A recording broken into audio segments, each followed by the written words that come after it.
Coming to the abdominal pregnancy, we are talking about primary abdominal pregnancy, not secondary.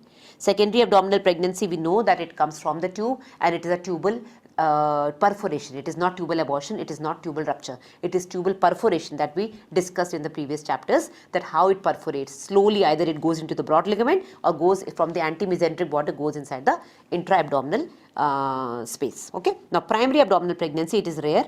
Implantation of the fertilized ovum or peritoneum, right?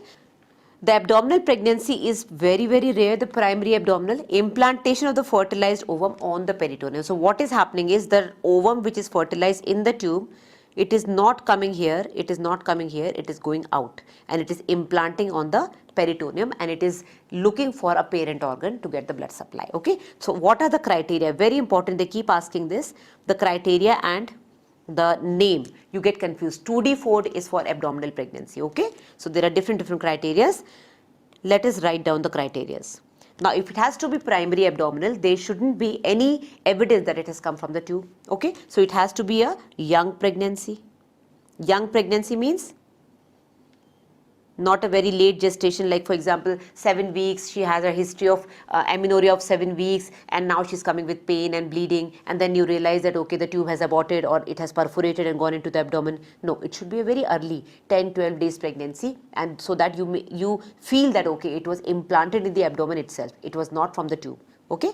So young pregnancy, both tubes and ovaries should be normal with no evidence of recent injury. There shouldn't be any evidence that the tube or ovary has ruptured or aborted or perforated and it has gone inside the abdomen. Then there shouldn't be any utero-peritoneal fistula. There shouldn't be any fistula. Right? If there is a utero-peritoneal fistula, then it might show that probably it migrated from the uterus. So there shouldn't be any fistula. What else? Presence of pregnancy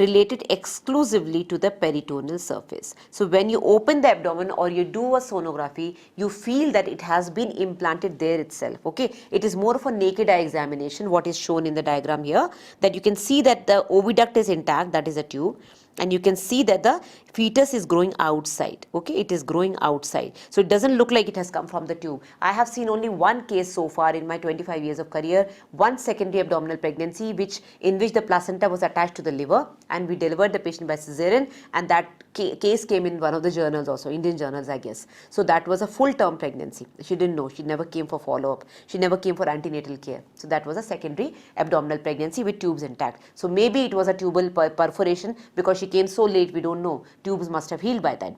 Okay, so the 2D4 criteria is it has to be a young pregnancy, early gestation. Both tubes and ovaries should have no evidence of any injury. Utero-peritoneal fistula should not be there, and the presence of pregnancy looks like exclusively for the peritoneal surface.